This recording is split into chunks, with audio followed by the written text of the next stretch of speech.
Good morning mga bossing. Good morning ka White Angel 1111. Welcome to my channel.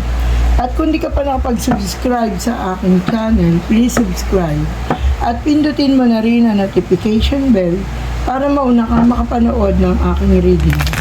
Hindi lahat ay makaka-resonate sa aking reading sapagkat ito ay general reading lamang. Gawin lamang itong gabay at kunin ang mga positibong enerhiya na siyang tutugma para sa iyo. Good morning, fire sign. Ang reading na ito ay para sa September 24 hanggang October 1. Good morning, fire sign.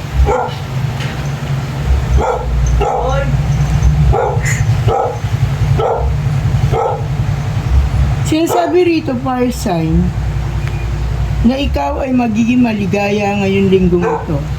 Sinasabi rito na may pagbabago ng buhay na magaganap sa iyo, lalo-lalo na sa usaping pag-ibig at pambuhay pamilya. Sinasabi rito na kung ikaw daw ay may minamanifest sa iyong buhay, ito ay matutupad na ngayong linggong ito.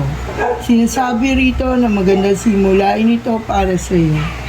Sinasabi rin dito na masagana ang iyong paglalakbay o ang tinatawag na kinaroroonan mo ngayon. Sinasabi rin dito na mapayapa ang iyong buhay.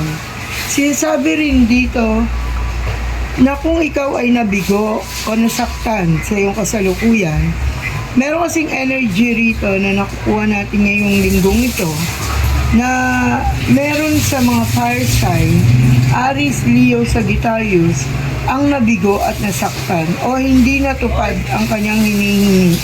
Sinasabi rin dito na mapayapa at maayos daw ang iyong buhay. Sinasabi rin dito na may pagtitipon na magaganap ngayong linggong ito at ito ay masayang pagtitipon. Sinasabi rin dito na ang buhay pampamilya o pag-aasawa ay maayos at maganda ang daloy, lalo-lalo na sa usaping pinansyal. Sinasabi rin dito, fire sign, na maganda raw ang magiging takbo ng iyong kaperahan ngayong linggong ito. Sinasabi na marami pa ring tao ang naiinggit sa iyo at lihim na nagagalit. At sinasabing mga lihim na nananalangin na ikaw ay mawalan ng hanap buhay or sinasabi na nagbibigay ng sumpa at hindi magagandang salita laban sa iyo. Sinasabi rin dito, fire sign, na kung ikaw daw ay nasa malayong lugar, kinakailangan mo mag-ingat dahil maraming tao kang makakaharap or matatagpuan na mga hindi totoo para sa iyo. Sinasabi rin dito na kung ikaw daw ay mamamahayag o maglalakbay, mamamahayagan ba ang meaning ng mamamahayag? Mamamahayag yung mga kung ang hanap buhay mo ay may kaugnayan sa pagbabalita, pagsusulat sa diaryo o sa mga social media, sinasabing mag-ingat ka dahil may mga lihim na nagagalit at hindi ka nais-nais sa mga pinaplano laban sa iyo. Sinasabi rito na nagdaan ka sa madilim na kalagayan. Sinasabi rito na dumaan ka sa malungkot na yugto ng iyong buhay. Sinasabi rito na nawawalan ka na ng pag-asa at ito ay mauwi sa depresyon. Kung kaya't pinag-iingat ka at pinalalawak ang iyong isipan upang ikaw ay manatiling matatag sa iyong buhay. Sinasabi rin dito sa mga magkasintahan pa lamang na maging matatag ang kanilang relasyon, lalo-lalo na kung ito ay long distance relationship. Sinasabi na maging tapat kayo sa isa't isa. Sinasabi rito na kung ikaw ay nagtatrabaho sa opisina, maaring boss mo ito na siyang nagnanais na itaas ka o iangat ka sa iyong profesyon. Sinasabi na baka magkaroon ka ng promotion, fire sign. Sinasabi ngayong linggong ito ay magdiriwang ka sa profesyon, promotion na magaganap. Sinasabi na nalagpasan mo na daw ang mga pagsubok na yan at ang kalungkutan at kabiguan na yung dinaanan ay magkakaroon na ng kaliwanagan. Sinasabi na dumaan ka sa matinding kalungkutan at sinasabing dumaan ka sa maraming pagsubok na siyang iyong pinagdaanan. Ngunit sinasabi ngayong linggong ito ay magsisimula na ang iyong magandang bukas na haharapin. Sinasabi rin dito na kung ikaw ay may pagpaplano na maglalakbay, ay ito na raw ang panahon para ikaw ay magtagumpay.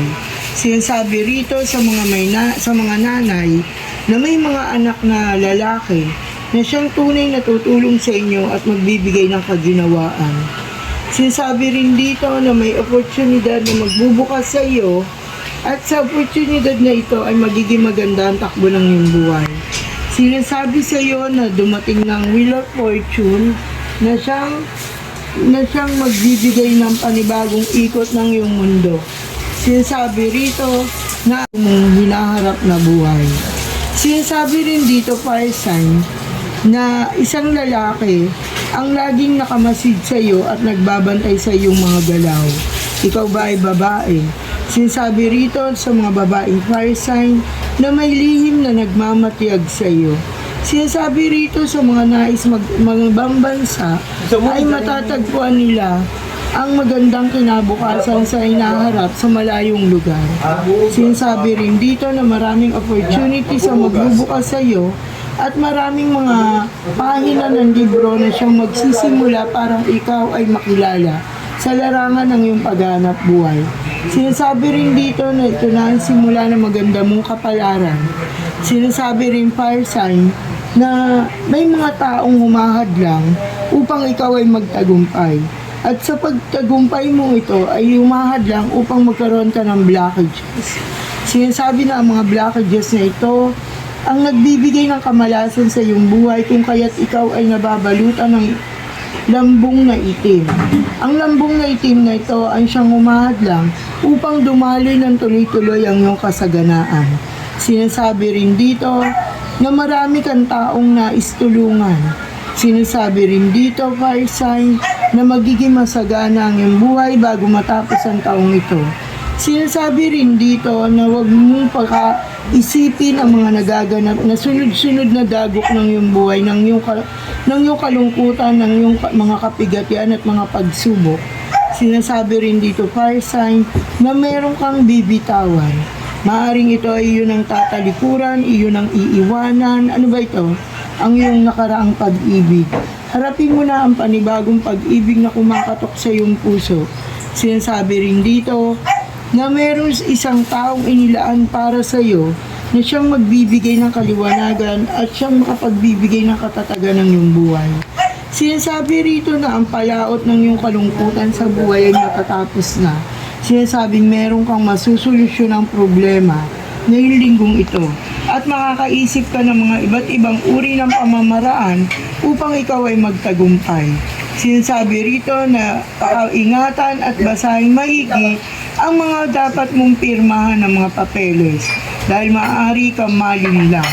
Sinasabi rin dito na ikaw daw ay kung ang iyong hanap buhay ay may kaugnayan sa pagninegosyo o sinasabing may negosyo ka, sinasabi rito na pipirma ka ng kontrata na mananatili ka sa company na yon na siyang magsusupply ng iyong paninda. Napakaganda ng iyong kapalaran ngayong linggong ito na nagsimula sapagkat sinasabi rito na magniningning ang iyong mga bituin, fire sign, lalo-lalo na sa larangan ng mga may dumaang suliranin sa Leo at Sagittarius. Ang Aries ay mapanatag at maayos ang linggong ito, kung kaya't walang dapat ibagabag. Hindi katulad ng Leo at ng Sagittarius, medyo maraming nabinbin na hanap buhay or mga tinatawag na mga trabaho na hindi natapos itong nagdaang linggo. Kung kaya't sinasabi na ngayong linggong ito, matatapos mo na ito at magkakaroon ka na ng kapayapaan. Sapagkat ang mga nasa malayong lugar sa ngayon ay may mabubuting kalagayan at sinasabi na dito sila magtatagumpay. Congratulations, fire sign! Napakaganda ng iyong card ngayong linggong ito. Naway makasubscribe ka sa aking channel at i-notify mo na rin ang bell para mauna kang makanood ng aking reading. Thank you for watching. Bye-bye!